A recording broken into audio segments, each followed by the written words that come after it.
Hello friends, welcome to foods of India. இன்றைக்கி நம்ம பார்க்க போகிற ரெசிபி பைனாப்பிள் கேசரி. பொதுவாக விசேஷம்னா உடனே நம்மளுக்கு ஞாபகத்துக்கு வர ஒரு ஸ்வீட் ரெசிபி கேசரி தான். ஏன்னா இது ரெடி பண்ணுறதுக்கு பொருட்கள் அதிகம் தேவைப்படாது, அதே மாதிரி நேரமும் குறைவாக தான் தேவைப்படும். இன்றைக்கி அதில் பைனாப்பிள் போட்டு எப்படி ரெடி பண்ணுறதுன்னு பார்ப்போம். முதல்ல அதுக்கு தேவையான பைனாப்பிள் நம்ம ரெடி பண்ணிக்கலாம். பைனாப்பிளை இந்த மாதிரி தோல் சீவி எடுத்துக்கணும். இன்றைக்கி நான் இதில் பாதி அளவு பைனாப்பிள் தான் யூஸ் பண்ண போகிறேன். அந்த பாதியில் கொஞ்சத்தை எடுத்து இந்த மாதிரி பொடிப்பொடியாக நறுக்கிக்கணும். மீதியை இந்த மாதிரி அரைச்சி பேஸ்ட் ஆக்கிக்கணும். அந்த கேசரிக்கு கலர் பவுடர் யூஸ் பண்ணலை, அதனால் இதை பேஸ்ட்டாக எடுத்துக்கிட்டேன். நீங்கள் கலர் பவுடர் யூஸ் பண்ணுறதுனா இந்த மாதிரி பேஸ்ட் அரைக்க தேவை கிடையாது.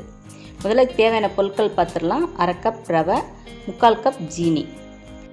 நம்ம எவ்வளவுக்கு ரவை எடுக்கிறோமோ அதில் 1.5 மடங்கு அளவு நம்ம ஜீனி எடுத்துக்கணும். அப்புறம் பொடிப்பொடியாக நறுக்கின பைனாப்பிள் இந்த மாதிரி பொடிப்பொடியாக நறுக்கும்போது அதில் இருக்க முள்ளெல்லாம் நம்ம எடுத்துகிட்டு நறுக்கணுன்னா தான் பைனாப்பிள் கேசரி நல்லாயிருக்கும். அப்புறம் பைனாப்பிள் பேஸ்ட்டு, முந்திரி பருப்பு, கிஸ்மிஸ் பழம், ஃபுட் கலர் தேவைப்பட்டதுன்னா ஏலக்காய் நல்லா அந்த மாதிரி பொடி பண்ணி வச்சுக்கணும்.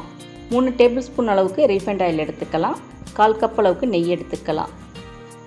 நெய் அதிகமாக சேர்க்க விருப்பப்படாதவங்க இந்த ரீஃபைண்ட் ஆயில் யூஸ் பண்ணிக்கலாம். இப்போ ஒரு பேனில் 1 டீஸ்பூன் அளவுக்கு நம்ம நெய் போட்டுக்கலாம். நீங்கள் ரீஃபைண்ட் ஆயில் யூஸ் பண்ணணும்னு நினச்சிங்கன்னா இந்த நெய்க்கு பதிலாக நீங்கள் ரீஃபைண்ட் ஆயில் போட்டுக்கலாம். முதல்ல முந்திரி பருப்பை போட்டு வறுத்துக்கணும். பாதி வறுபட்டதுக்கப்புறம் கிஸ்மிஸ் பழத்தை நம்ம போட்டுக்கணும். ரெண்டையும் ஒரே நேரத்தில் போட்டு வறுத்துடக்கூடாது. இப்போ கிஸ்மிஸ் பழம் நல்லா பொரிஞ்ச உடனே இது ரெண்டையும் நம்ம வெளியே எடுத்துருவோம். இப்போ அதே நெய்யில் நம்ம எடுத்து வச்சுருக்க 1/2 கப் ரவையை போட்டு நல்லா வறுத்துக்கணும். அடுப்பை நம்ம மீடியம் ஃப்ளேமில் வச்சுக்கணும். ரவையை எந்த அளவுக்கு நம்ம நெய்யில் வறுக்கிறோமோ அந்தளவுக்கு கேசரி நல்லாயிருக்கும். அதனால் நம்ம நல்லா பொரிஞ்சு வர வரைக்கும் ரவையை வறுத்து எடுத்து வச்சுக்கணும்.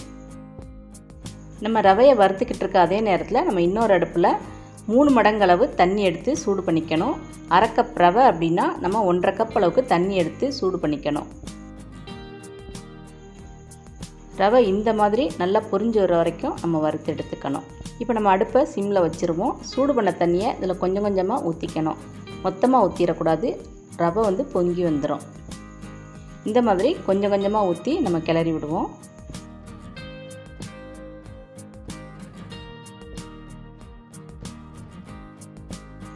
இப்போ அடுப்பை நம்ம மீடியம் ஃப்ளேமில் வச்சுப்போம். ரவை கொஞ்ச நேரத்தில் வெந்துடும்.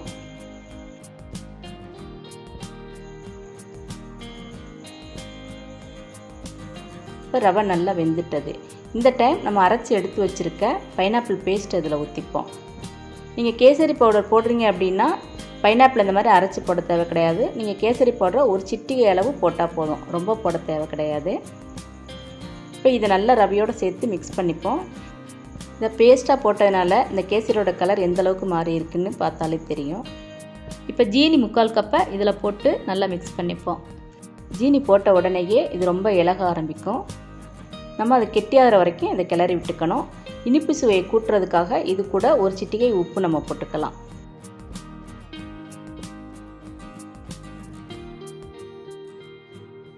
இப்போ ஜீனி நல்லா கரைகிற வரைக்கும் இதை நல்லா மிக்ஸ் பண்ணிப்போம்.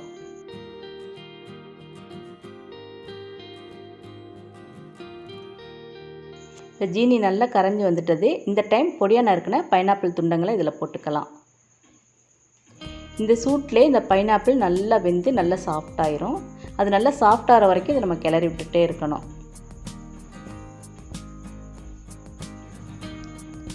இப்போ நம்ம நெய் போட ஆரம்பிச்சிடலாம். முதல்ல 2 டீஸ்பூன் அளவுக்கு நம்ம நெய் போட்டுப்போம்.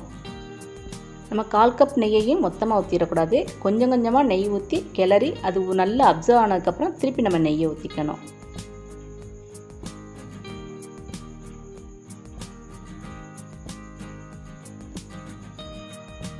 இப்போ இன்னும் ஒரு 2 டீஸ்பூன் அளவுக்கு நம்ம நெய் போட்டுக்கலாம். இதே மாதிரி இருக்க 1/4 கப் நெய்யையும் நம்ம கொஞ்சம் கொஞ்சமாக போட்டு நல்லா கிளறி விட்டுப்போம். நெய் போட ஆரம்பித்ததுமே நம்ம அடுப்பை சிம்மில் வச்சுக்கலாம்.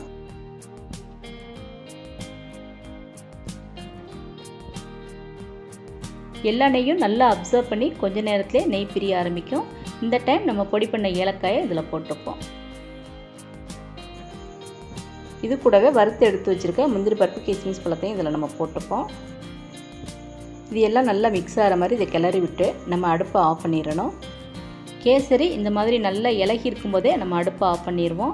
ஏன்னா ஆறுனதுக்கு அப்புறம் அது நல்லா இறுக்கம் கொடுக்க ஆரம்பிச்சிடும். அதே மாதிரி கேசரியை சூடாக இருக்கும்போது நம்ம மூடி வைக்கக்கூடாது.